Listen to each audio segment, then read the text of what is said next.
other trend which one notices is north versus south. We mentioned how north and west, the BJP's 80 to 90% seats, or they dominated 90% of the seats in western and northern India, Hindi heartland in particular. On the other hand, in the south and the east also, the BJP has found it much more difficult. Is that a trend also which you believe is here to stay? No, I cannot say we're here to stay, but it's very clear. It's not only north and south. East, I always say that east and south, roughly about 220 seats, is starting from Bihar. Don't count Bihar in north. In Bihar, BJP's vote share is never crossed 25%. Last time they have won only 17 MPs. So if you take Bihar, Bengal, Odisha, Telangana, Andhra Pradesh, Tamil Nadu, Kerala, these 220 seats, BJP gets only about 45 seats, despite their success in Bihar, despite their success in Bengal, despite their doing better in Odisha. But what is happening is because they are completely sweeping north and west, these 200 seats or 180 seats which are anti-BJP member parliaments, they are of no use.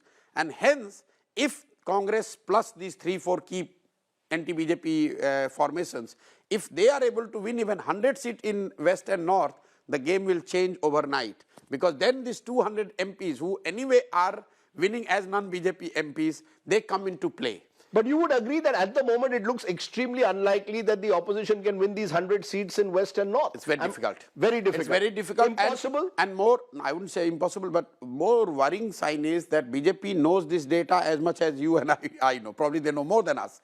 And hence you see the BJP's effort and their organizational focus is completely on east and south. Look at the number of trips Mr. Modi has done to Tamil Nadu and Kerala compared to, say, Madhya Pradesh or Rajasthan. In outside election time, all his visits are to Tamil Nadu, to Kerala. Look at the effort Amit Shah puts in building Telangana and Bengal. People are not paying attention. In Telangana, BJP got 14% vote. That's a very good launching pad for a party like BJP to take on Telangana. Similarly, in Tamil Nadu, I see BJP getting into double-digit vote share this time. Make no mistake, they will, anything between 7 to 12, 15% vote is possible for BJP in Tamil Nadu. In Kerala, they are already there in around 10% vote.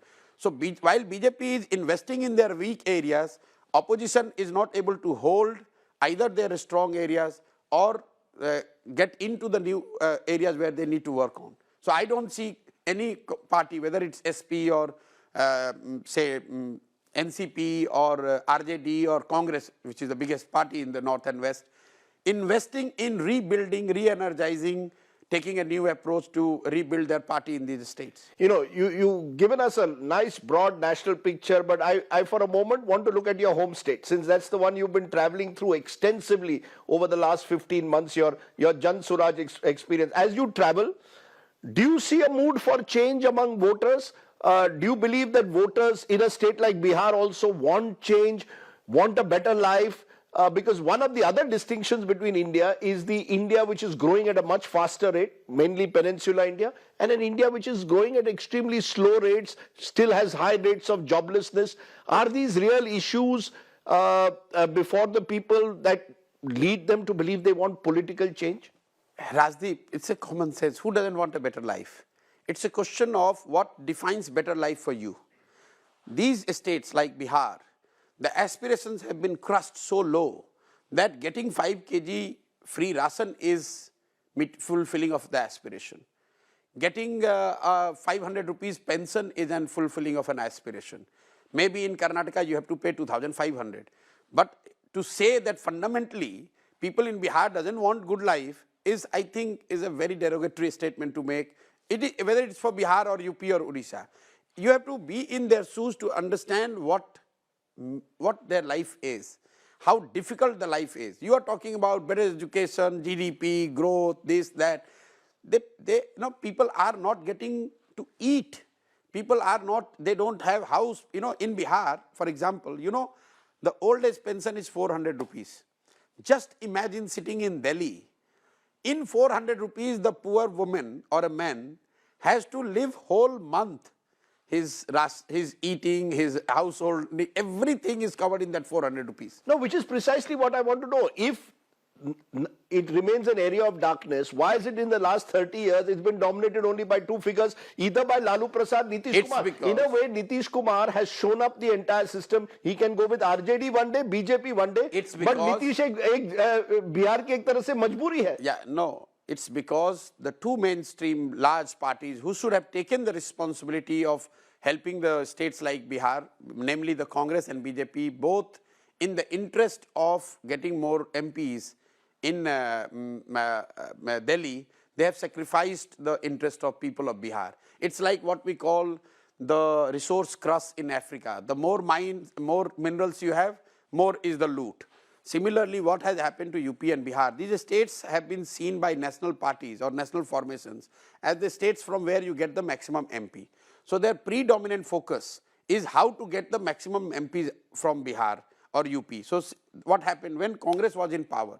As sensible economist, as executive like Prime Minister, even he could not think out of box to do something for Bihar, because all they were interested in that with the help of Lalu Yadav get some 20-25 MPs to run the government in Delhi. In return, if Lalu wanted to run the government he wanted to run the way he wanted to run in Bihar, they overlooked, they closed the eyes. The same thing unfortunately BJP is doing vis-a-vis Nitish Kumar. They are quite aware that Nitish Kumar is doing nothing. They are quite aware that Bihar is the most poorest and the deprived state even today after 15 years of coalition government of BJP and Nitish Kumar. Make no mistake, out of 18 years of Nitish Kumar as a CM, 15 years he has been CM with BJP. But BJP is completely willing to overlook it because they don't want to take the risk of not getting that 30-35 MP seats. So they are sacrificing the interest of people of Bihar, the children of Bihar, because they want 30 seats from Bihar. But do you believe that caste-based parties or regional parties that are run around a family or around an individual like a Nitish Kumar, are they reaching exhaustion point? Do you believe a stage will come where in the next 10 years people will look for alternatives, or are regional parties here to stay? You've told us Congress you believe is on the decline, but are regional parties here to stay? Yeah, so I would make a sweeping comment that there is like a curtain wall that, from today onwards there will be no regional party, no caste-based party. It's a cycle. What goes up will come down. If BJP comes down, whoever is a strong force there, whether it is a regional party or Congress, they will gain. If KCR is a regional party, he declined, Congress was there, they benefited. So whoever is there on the ground, whether you are a national party or a regional party, whether you are a caste-based party or a religion-based party, if you are there, you are fighting, people see yourself around, you stand a chance, because the other person who is ruling, if he falls, you are there to benefit from it. But is caste still very, very dominant? I'm not just looking at Bihar, but across the country. Prime Minister also projects himself, interestingly, as an OBC face. I mean, this OBC politics, Nitish Kumar tried to play caste census, it didn't really work. Rahul Gandhi has echoed caste census, not worked. And on the other hand, the Prime Minister plays the OBC card. But I'm glad you are saying at least, because for months you guys have been telling this caste census is going to be the second mandal and this and that. And I've been telling it on ground, there is no resonance to it. No resonance at all. No resonance. Why? Because in politics, you can play one thing only once in lifetime. You can't do it again and again. Caste thing, once mandal done, dusted, people who benefited, people who suffered, has done. Now you cannot redo it. Nitish Kumar tried doing it. Very quickly he realized that it's not resulting into any electoral gain. So that's why he has gone back to BJP. Caste is an important factor, no doubt about it. If you do politics in India, you must understand this reality that caste is one of the major factors. But caste is not the only factor. Make no mistake, caste is not the only factor. Look at the states where we talk about the caste politics most, which is UP, Bihar. Today in UP and Bihar, BJP is getting the maximum vote, both states. In these states, you go and talk to anyone, they say, no, we are not voting for BJP, we are voting for Mr. Modi. How many people of Mr. Modi's caste live in UP and Bihar? So if we are saying that everyone in Bihar and UP are voting only basis caste, then who is voting for Mr. Modi in UP and Bihar? They are definitely not voting on the basis of caste. So there is caste angle, there is Vichardhara / Hindu factor, Hindu-Muslim factor, the religion aspect. The third is this Labharti governance, whatever you call. And fourth is your own electoral electoral muscle, the organization, your ability to convert your support into vote. But what does Mr. Modi, according to you, embody today? What does he embody that, on the other hand, a Rahul Gandhi does not? See, there are many, depending on who you are. You know, for many, Mr. Modi is a self-made man and Rahul is a dynast. That itself is a reason for them to go for Mr. Modi. You believe that is still there? The Kamdar, Namdar narrative still Yes, runs? I'm saying nobody can say how much, but I'm saying this, if you put 10 people in room who are voting for Mr. Modi versus Mr. Rahul Gandhi, and you'll ask, why are you voting for Mr. Modi? I'm sure 2 or 3 will say this issue, that he is a self-made man and Mr. Rahul Gandhi is a dynast. There are 2, 3 who will say that Mr. Modi is honest, he is not corrupt, Mr. Congress party is corrupt. Under Gandhi's, they have run a corrupt government. There are third element which people will say that under him the Hindu resonance is happening. So Hindutva is there, self-made man is there, incorruptible is there, he's a hard-working, decisive person, he's bringing glory to India.